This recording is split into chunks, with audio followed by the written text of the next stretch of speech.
tadi laporan kelihatannya sudah sangat siap ya. Bahkan 8 pilihan kegiatan MPKN pun semuanya ada. Kecuali yang tadi masih menjadi persoalan tentang asistensi mengajar, itu yang mungkin agak mengalami kesulitan dalam hal ini.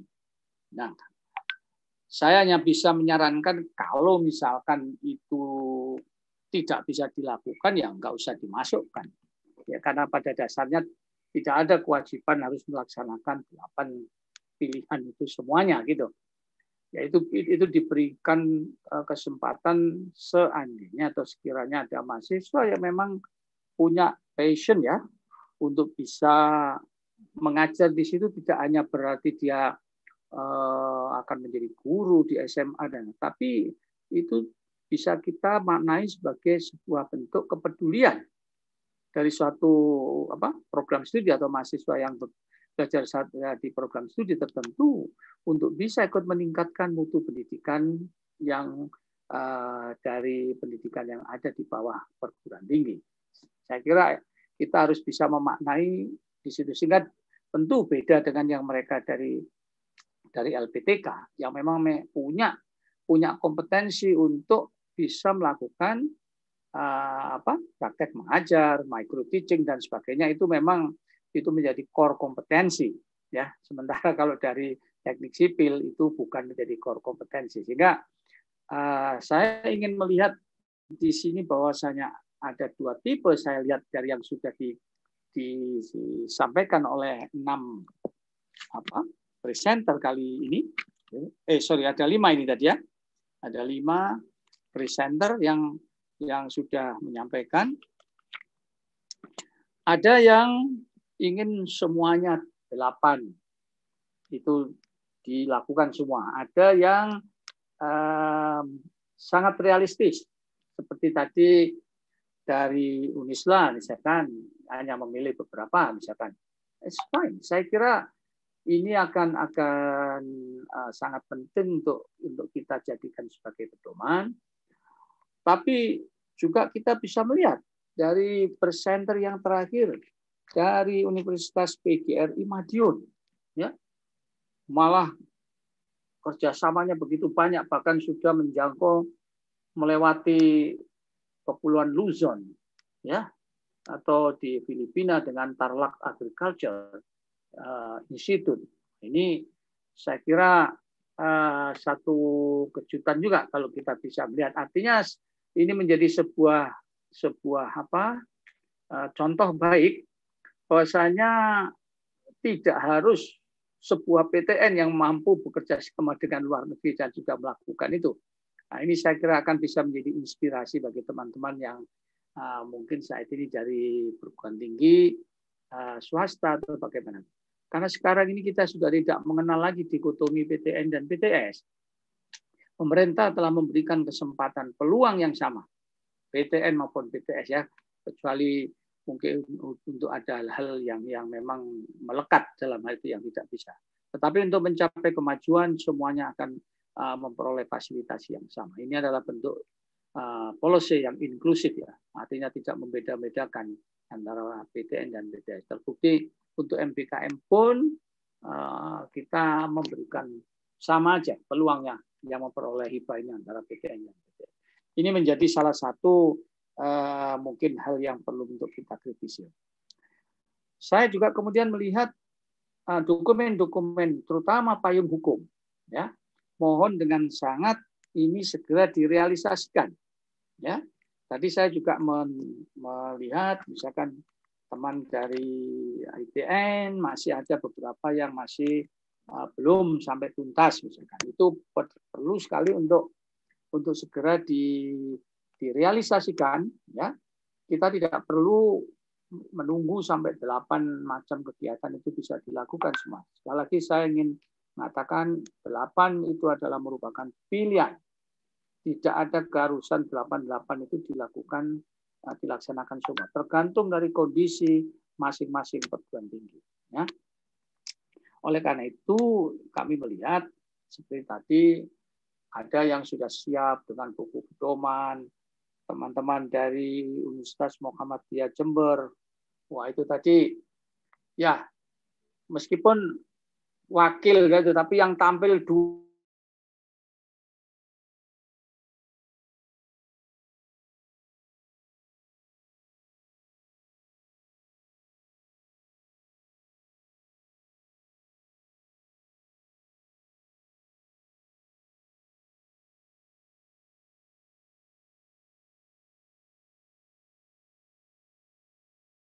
semuanya sudah begitu banyak dan bisa diakses oleh siapapun sehingga kita bisa melihat barangkali juga bisa menjadi contoh baik ya bagi semua perguruan tinggi untuk melakukan. Tinggal nanti kita melihat pelaksanaannya pada semester yang ke depan. Mudah-mudahan apa yang dijanjikan pada hari ini itu akan semuanya bisa terlaksana. Ya. Sekali lagi saya ingin mengatakan bahwasanya ada hal yang sifatnya itu harus segera dilakukan, yaitu payung hukum itu harus kita selesaikan semuanya. MOU-nya, peraturan rektor, buku pedoman, SOP-nya dan sebagainya itu tolong paripurnakan kalau masih ada yang dalam proses. Yang kedua, jangan lupa peserta MBKM ini adalah mahasiswa. Jadi sebetulnya sosialisasi terhadap mahasiswa itu jangan menunggu semuanya selesai dulu. Ya, ini padahal sudah di-launching pada bulan Januari program MBKM ini.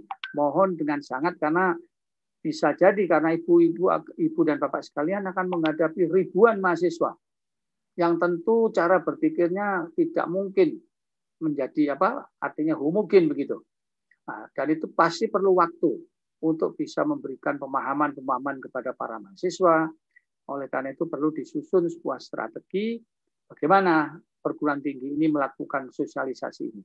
Mulai dari tingkat prodi, fakultas sampai di keseluruhan pemahamannya sama tentang pelaksanaan MBKM ini yang akan diikuti oleh para mahasiswa. Nah, saya juga melihat tadi saya kira dari ITS secara substansial nggak ada yang bisa menyebabkan ini tidak jalan ya. Kecuali tadi mungkin ada dari ITS itu mengenai hambatan tentang koordinasi dalam penyusunan MOU, kemudian ada perbedaan antara MBKM ini dengan magang bersertifikat.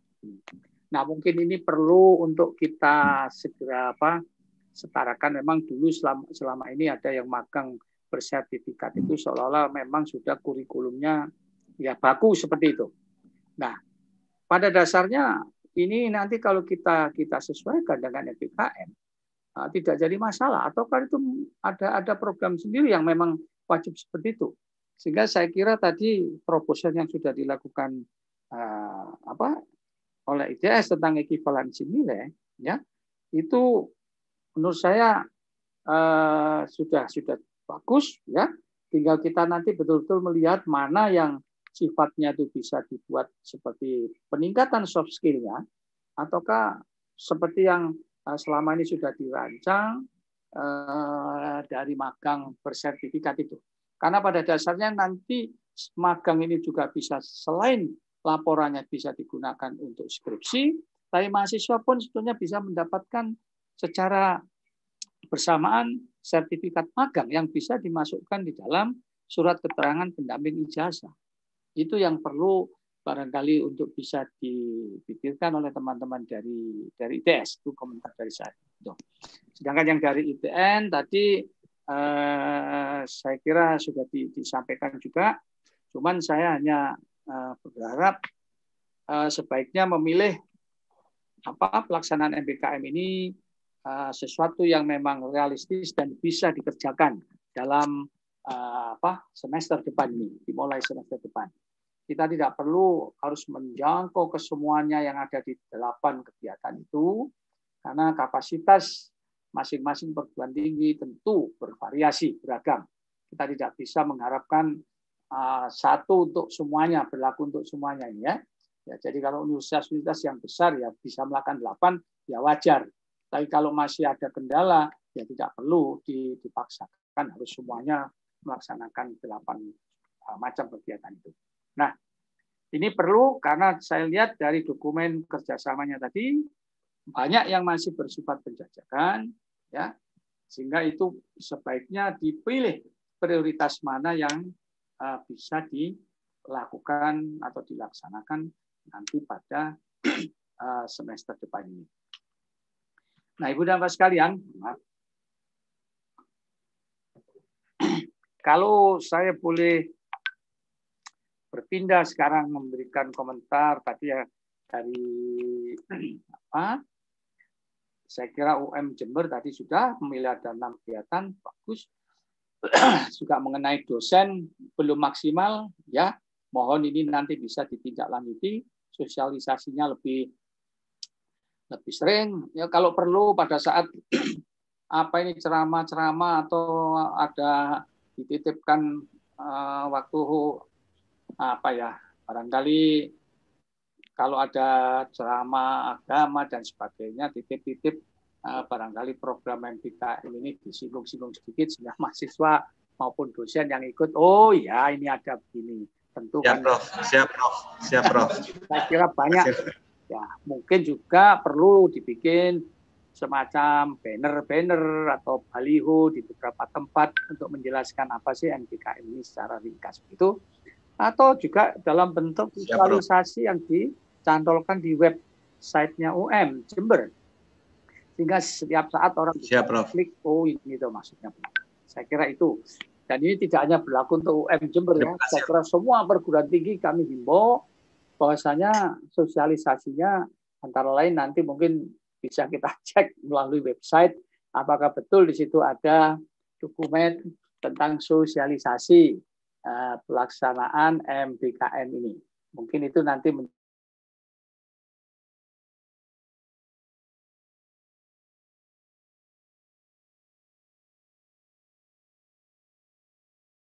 banyak sekali yang sudah dilakukan, ya struktur kurikulumnya sudah kelihatan, oke, dokumen MOU-nya juga sudah banyak yang sudah terrealisasi. Hambatannya tadi katanya karena pergantian kepemimpinan di perguruan tinggi, di mitra dan sebagainya, ya itu bisa kita pahami lah masalahnya. Tapi di sini memang sosialisasi untuk hal yang baru memang tidak cukup sekali. Ya, ini ibaratnya iklan itu harus diputar berulang-ulang tuh, ya.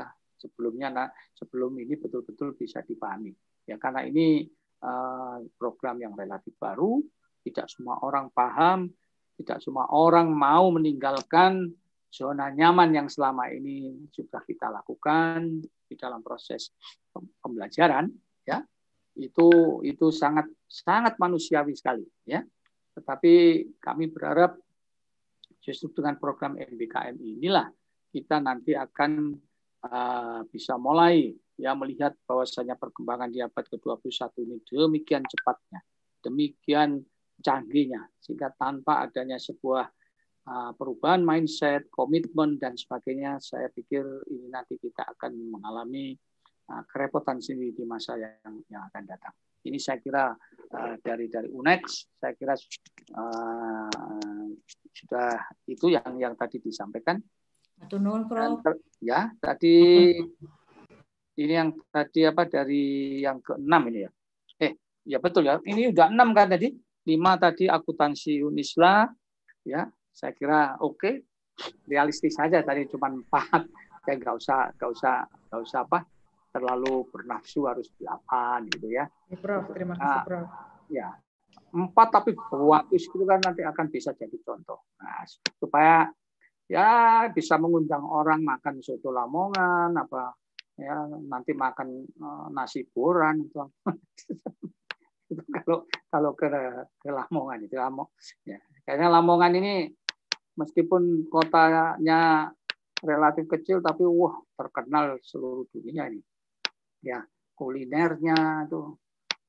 Saya ada di perbatasan Indonesia aja, di Tarakan sana turun itu yang kelihatan itu dulu kebernya orang kuliner itu. Jadi Lalapan Lamongan. ya itu jadi apa? Ikan Soto laut Lamongan. gitu. Jadi jual ikan bakar Lamongan. Jadi Lamongan ini terkenal sekali kalau kita lihat. Kulinernya juga enak. Ya Bu ya. Tuh, yes. Salam untuk Pak Rektor, Pak Bambang ya. Lalu dan tadi saya yang terakhir ini dari PGRI, Madiun. Ya saya terus terang memberikan apresiasi. Bagus sekali Bu yang dari Madiun ini meskipun Ibu posisinya itu ya kalau orang Jawa itu kekiwo gitu ya. Kalau dari Surabaya walaupun sekarang ada tol. Terima kasih Prof.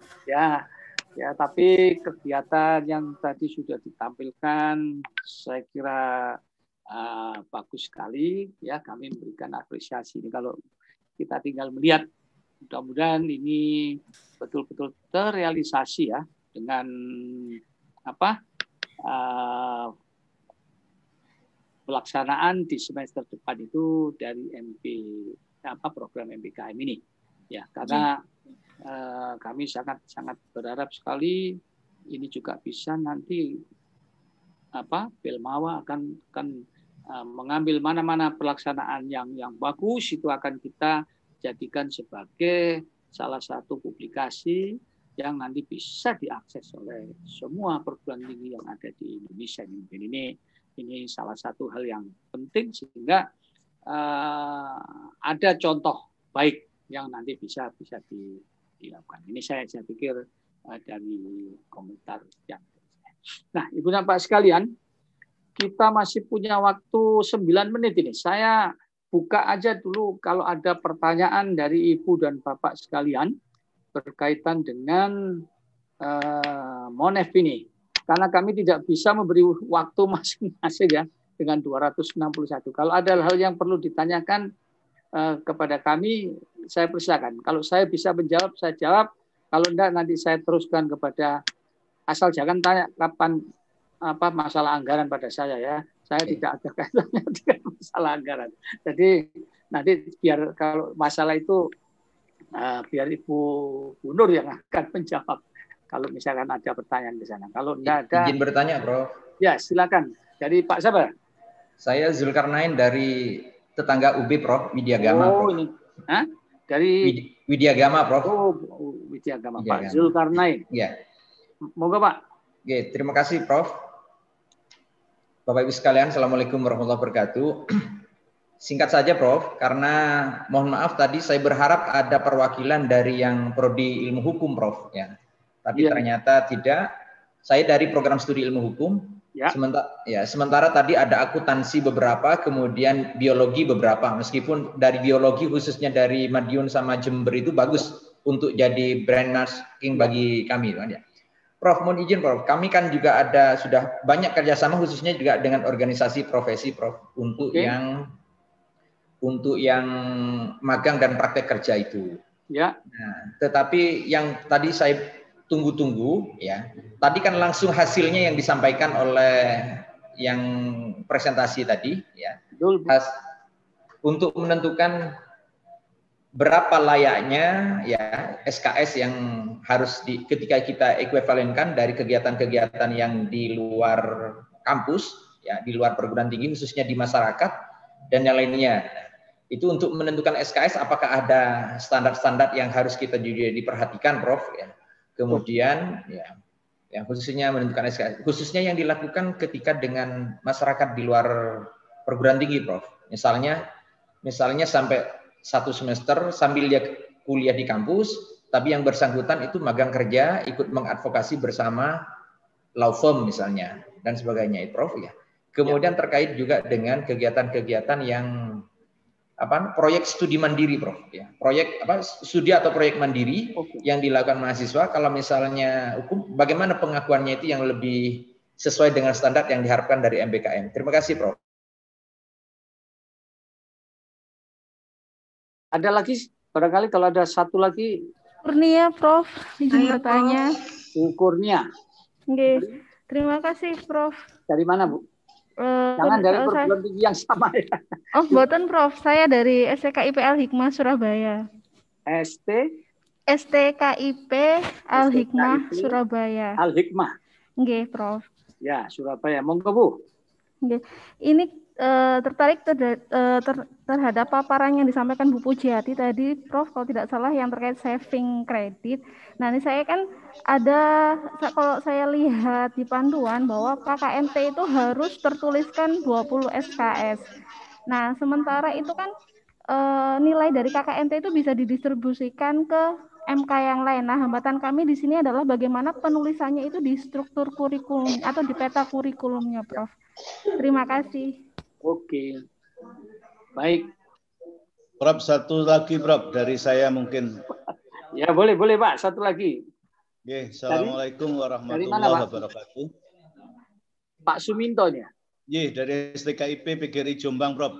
Oh ya, STKIP Jombang. Sudah saya tulis di chat, tapi mungkin saya sampaikan ulang, Prof. Iya, monggo, Pak. Tadi saya mengamati dari paparan teman-teman dari universitas lain untuk komitmen atau surat pernyataan melaksanakan MBKM di tahun 2020-2021 semester genap, itu yang membuat ada variasi tadi. Variasi yang pertama saya melihat ada komitmen itu dibuat oleh pihak institusi. Yang kedua itu ada yang saya melihat tadi dibuat oleh masing-masing prodi selaku penerima hibah. Barangkali Prof. Indrawan bisa menjelaskan apakah kedua-duanya itu memang menjadi prasyarat atau salah satu. Apakah itu yang harus membuat di tingkat institusi atau yang membuat di tingkat program studi? Baik. Terima kasih, Prof. Bapak. Terima kasih. Ya, saya kira ini izinkan saya untuk menjawab 3 pertanyaan terlebih dahulu. Nanti kalau masih ada waktu, saya akan buka kembali. Pertama tadi dari Pak Zulkarnain dari Universitas Widyagama Malang. Beliau dari bekerja sama banyak dengan organisasi profesi, ya. Kemudian yang menjadi persoalan adalah bagaimana menentukan ekivalensi tentang beban SKS. Kalau betul Pak ya, Pak Zulkarnain ya, pertanyaannya betul, kan? Betul, Prof. Ya, baik Ibu dan Pak sekalian. Di dalam pelaksanaan MBKM ini, kita memang diberikan sebuah keleluasaan untuk menentukan bagaimana kira-kira beban SKS yang bisa kita ekivalasikan ya, agar ini sesuai dengan kurikulum S1 yang berlaku. Nah, saya akan coba kembali kepada bagaimana standar nasional pendidikan tinggi kita ini menetapkan. Bagaimana kita menentukan SKS? SKS itu ditentukan yang pertama tentu ya dari pengalaman belajar. Kalau itu kuliah itu bisa dari seperti jam kegiatan sekian menit ya, misalnya 1 kali 60 menit kegiatan tatap muka di kelas, 1 kali 50 menit kegiatan terstruktur, 1 kali 50 menit kegiatan mandiri. Kalau kita total itu seperti 170 menit. Dalam 1 minggu kemudian jumlahnya menjadi 2.720 misalkan itu nanti kalau kita. Nah, itu yang kemudian nanti kita hitung dalam waktu yang dia lakukan kegiatan magang itu berapa lama. Nah, dari situ sebetulnya kita juga akan bisa melihat SKS itu ditentukan dari tingkat kedalaman, tingkat keleluasaan yang akan digali. Oleh karena itu, Ibu dan Bapak sekalian, dalam merekomendasi kurikulum, Ibu dan Bapak diminta melakukan analisis yang betul-betul akurat. Misalkan nanti kalau dia akan mahasiswa Fakultas Hukum ini magang di misalkan seperti lembaga bantuan hukum misalkan. Nah, tentu di dalam penjajakan pertama kita akan tahu sebetulnya lembaga itu punya load faktor berapa saat ini. tentu masing-masing firma saya tidak mungkin menyamaratakan, ya. Misalkan kalau magangnya di tempatnya siapa itu, misalkan si Pak Hotman Paris misalkan, atau dibandingkan dengan yang lain, tentu load-nya kan tidak sama. Nah, oleh karena itu di sini kemerdekaannya mahasiswa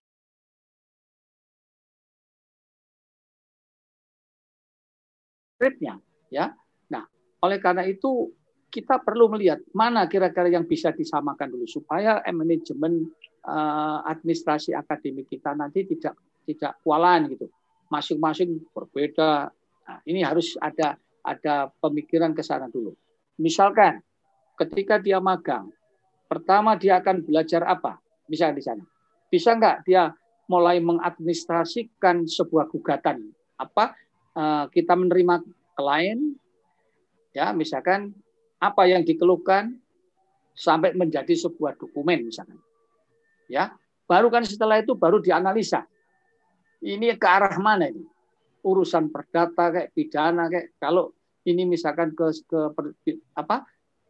salah satu itu melanggar pasal apa saja, ada nggak hal-hal yang itu bisa kita lihat berapa lama kira-kira waktu yang dibutuhkan oleh anak ini nanti kalau magang. Itu yang menjadi dasar nanti Bapak dan Ibu bisa menentukan berapa besarnya SKS. Dan selanjutnya pasti ada kegiatan. Saya tidak tahu masing-masing kegiatan karena saya bukan dari studi hukum, tapi ini kita menggunakan common sense yang juga berlaku di bidang-bidang yang lain. Kalau itu bidang misalkan teknik, magang juga dia akan mengerjakan apa saja. Kira-kira itu bisa nggak itu terwadai dalam mata kuliah yang sekarang ada? Kalau ada, itu yang kita sesuaikan berdasarkan capaian pembelajarannya, berdasarkan curahan waktu yang diberikan di sana, ya. Berapa lama dia dalam seminggu itu melakukan itu? Itu yang kemudian nanti menjadi dasar munculnya beban SKS itu. Itu mungkin jawaban saya secara ringkas. Mungkin kalau masih ada lagi satu saat bisa chatting aja Pak dengan saya nanti ngomong. Ini waktunya karena saya terbatas tidak bisa memberikan terlalu detail. Saya langsung mau pindah dulu ke STKIP Al-Hikmah Surabaya. Tadi yang juga mengatakan bahwasanya bagaimana penulisannya nanti ya di dalam menyetarakan. Nah, sekali lagi tinggal apakah Ibu akan menggunakan itu structure atau yang free form atau mungkin juga hybrid yang blended. Nah, intinya kalau itu masih dalam bentuk free form, nah itu kan bisa dilihat apakah itu dari sisi penguasaan hard skill atau soft skill. Intinya sama, tapi kalau sekarang Ibu mungkin takut ini kok enggak ada di mata kuliah. Ada PD Dikti yang sekarang ini sedang dikonstruksi, ya nanti akan bisa dimasukkan. Kalau dengan yang model sekarang memang akan mengalami kesulitan. Ibu tidak akan bisa. Tapi karena pelaksanaan dari MBKM ini kita prediksi paling cepat kan semester depan, dan dari Dikti mungkin nanti Ibu Nur bisa menyampaikan karena yang kami tahu ini insya Allah bulan Desember ini sudah selesai itu konstruksinya. Jadi Ibu tidak perlu khawatir nanti tentang proses pengadministrasian dari kegiatan MBKM ini beserta dengan ekivalennya. Itu nanti akan bisa diakomodir. Mudah-mudahan ini bisa menjawab pertanyaan Ibu. Dan yang terakhir tadi Bapak dari STKIP Jombang tentang yang menyangkut masalah bagaimana membuat surat komitmen, apakah ini masing-masing prodi ataukah dari institusi, ya dari rektorat misalkan. Begini Ibu dan Pak sekalian, saya berkali-kali mengatakan sebetulnya tidak akan ada hambatan sekurang-kurangnya di dalam pelaksanaan MBKM ini jika masing-masing prodi itu memulai dari sekedar pertukaran pengambil mata kuliah dari prodi lain dalam satu perguruan tinggi. Itu yang pasti bisa dilaksanakan mulai semester depan. Oleh karena itu, kalau itu dalam satu perguruan tinggi, maka payung hukumnya kan yang paling tinggi kan dari rektorat. Prodi itu nanti mungkin memberikan satu aturan pelaksanaannya, yang bagaimana detailnya dan sebagainya. Tetapi payung komitmen melakukan MBKM ini melalui misalkan pengambilan mata kuliah dari antar prodi atau dari prodi lain dalam satu perguruan tinggi itu saja sudah bisa. Kalau keluar dengan perguruan tinggi lain, pasti yang harus membuat komitmen ini adalah perguruan tinggi, harus you to you, university to university. Nggak bisa prodi itu membuat satu kerjasama dalam bentuk legal action-nya. Kalau yang setahu saya, setiap keluar yang berkaitan dengan eksternal itu menjadi tanggung jawabnya rektor. Jadi begitu jawaban saya Pak Suminto. Maka supaya tidak terjadi tumpang tindih, maka sebaiknya komitmen untuk kerjasama dan sebagainya itu dari satu pintu dulu, dari rektorat. Ya, kalau yang nanti urusan membuat SOP-nya bagaimana itu bisa di tingkat prodi. Saya kira itu jawaban saya. Mudah-mudahan ini bisa menjawab pertanyaan Ibu dan Pak sekalian. Sekali lagi saya mohon maaf dan sekaligus saya mengucapkan terima kasih kepada semua yang telah hadir dan mohon maaf tidak bisa memberikan kesempatan masing-masing karena memang ini luar biasa penerima MBKM ini 600 seluruh Indonesia ya. Sementara tenaga kita tidak banyak ini yang untuk menangani ini. Jadi kita nanti mudah-mudahan di lain kesempatan ini merupakan database bagi kita. Siapa tahu nanti ada program-program lain yang akan diluncurkan. Maka kalau ini masih ada kaitannya dengan tindak lanjut itu, kita akan bisa melihat bagaimana laporan-laporan dan pelaksanaan dari MBKM ini yang nanti bisa suatu saat akan menjadi aset kita bersama, akan memberikan sebuah informasi tentang praktek baik pelaksanaan MBKM